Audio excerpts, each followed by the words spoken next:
2015 के दिल्ली विधानसभा चुनाव में मोदी की लोकप्रियता के बावजूद बीजेपी केवल 3 सीटें जीत। 2020 में भी 70 में से सिर्फ 8 सीटें। जब किसी हाई प्रोफाइल केस में चार्जशीट इस स्तर पर कमजोर पाई जाए तो सवाल सिर्फ आरोपियों पर नहीं बल्कि जांच की गुणवत्ता पर भी उठता है। यही बात सीबीआई है जिसने संसदीय चुनावों से ठीक पहले एक सिटिंग चीफ मिनिस्टर को गिरफ्तार किया।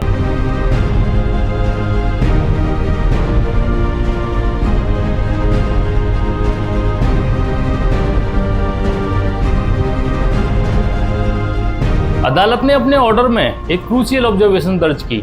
लिकर एक्साइज पॉलिसी मामले में कोई ओवरआर्चिंग कॉन्स्पिरेसी या क्रिमिनल इंटेंट प्रिमा फेसिया नजर नहीं आती, कम से कम उस एफआईआर में जिसे सीबीआई ने दर्ज किया था। यानी कोर्ट ने सीधे सीधे उस कोर एलिगेशन पर सवाल खड़ा कर दिया जो पूरे नैरेटिव की फाउंडेशन था। अरविंद केजरीवाल और उनकी टीम के लिए फैसला बड़ी राहत है। अब वे जनता के सामने जाकर कह सकते हैं, देखिए हम पर भ्रष्टाचार के आरोप साबित नहीं हुए। मीडिया के सामने उनका भावुक होना सिर्फ ड्रामा नहीं था, उनके लिए व्यक्तिगत और राजनीतिक दोनों स्तर पर बड़ी लड़ाई थी। याद कीजिए, केजरीवाल की राजनीति की शुरुआत ही भ्रष्टाचार के खिलाफ आंदोलन से हुई थी। वे अन्ना हजारे के आंदोलन से निकले थे, एक ऐसा आंदोलन जो सिस्टम के खिलाफ गुस्से का प्रतीक था। लोग उन्हें इसलिए पसंद करते थे क्योंकि वे ईमानदारी की नई उम्मीद लगे। लेकिन बाद में तस्वीर बदल गई। भारतीय जनता पार्टी के नेतृत्व वाली केंद्र सरकार पर आरोप लगा कि उसने भ्रष्टाचार के मुद्दे को ही आपके खिलाफ इस्तेमाल किया। दिल्ली चुनाव के नतीजों से साफ दिखा कि काफी हद तक आपकी छवि पर असर पड़ा। और सच्चाई का एक और पहलू भी है, राजनीति में आने के बाद कोई भी पार्टी पूरी तरह अलग नहीं रह पाती। सिस्टम बदलने की बात करने वाले लोग भी धीरे धीरे उसी सिस्टम का हिस्सा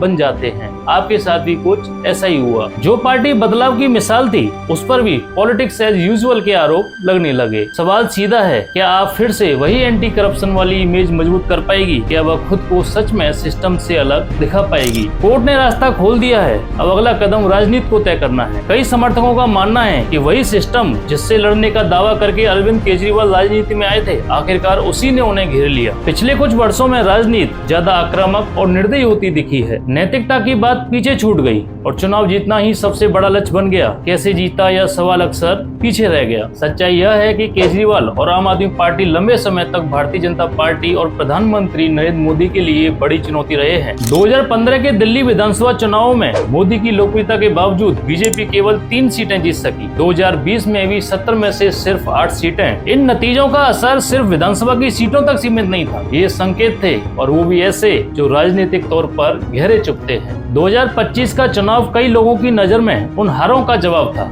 इस बार आप अपना गढ़ दिल्ली नहीं बचा पाई और जिस मुद्दे भ्रष्टाचार ने केजरीवाल को ऊपर उठाया था वही उनके खिलाफ इस्तेमाल हुआ। लिकर स्कैम और शीश महल जैसे आरोपों ने नैरेटिव बदलने में अहम भूमिका निभाई। कोर्ट को ऐसा कोई विश्वसनीय गवाह या ठोस साक्ष्य नहीं मिला जिससे साबित हो सके कि मुकदमा चलाने लायक आधार मौजूद है। याद रखिए, यह कोई छोटी बात नहीं है। मामला सिर्फ जमानत या रात का नहीं था। अदालत ने आरोप तय करने तक से इनकार कर दिया, यानी अदालत को पहली नजर में भी ऐसा कोई ठोस आधार नहीं मिला जिस पर ट्रायल आगे बढ़ाया जा सके। जब किसी हाई प्रोफाइल केस में चार्जशीट इस स्तर पर कमजोर पाई जाए तो सवाल सिर्फ आरोपियों पर नहीं बल्कि जांच की गुणवत्ता पर भी उठता है। अगर किसी केस को आगे बढ़ाना है तो उसे 3 चीजें साबित करनी होती हैं: facts, financial linkage and credible witnesses. क्या इस मामले में तीनों कड़ियां जुड़ी हुई थी? अगर अदालत आरोप तय करने से पहले ही रुक जाए तो यह साफ संकेत होता है कि मामला ठोस सबूतों पर नहीं बल्कि शक और आरोपों के सहारे खड़ा था। यहीं से पूरी बहस का केंद्र बदल जाता है। अब मुद्दा यह नहीं है कि आरोप क्या थे, मुद्दा यह है क्या वे साबित करने लायक थे, और अदालत का जवाब साफ है, नहीं।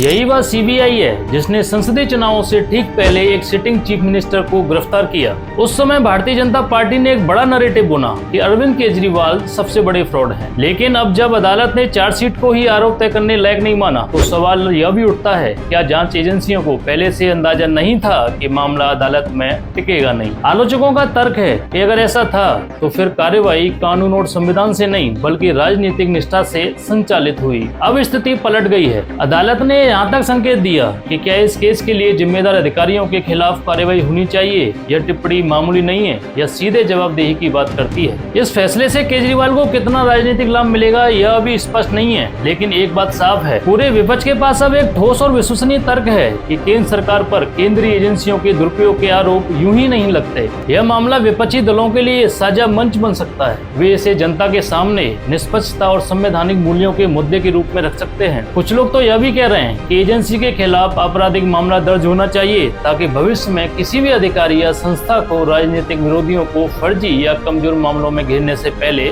सोचना पड़े। यह सिर्फ विपक्ष की रणनीति का सवाल नहीं है, यह आम आदमी पार्टी और केजरीवाल के लिए एक बड़ा मौका भी है। क्या वे इसे आत्ममंथन और नई शुरुआत में बदल पाएंगे? क्या वे फिर से नैतिक राजनीति की पहचान बन सकते हैं? कभी केजरीवाल को व्यवस्था के खिलाफ विद्रोह की आवाज माना जाता था, क्या वे उसी ऊर्जा के साथ वापसी करेंगे? कहना मुश्किल है। फिलहाल इतना तय है, अदालत ने एक चैप्टर क्लोज किया है, लेकिन राजनीति का नेक्स्ट चैप्टर अभी लिखा जाना बाकी है। दोस्तों, मैं हूं दीपक कटारा।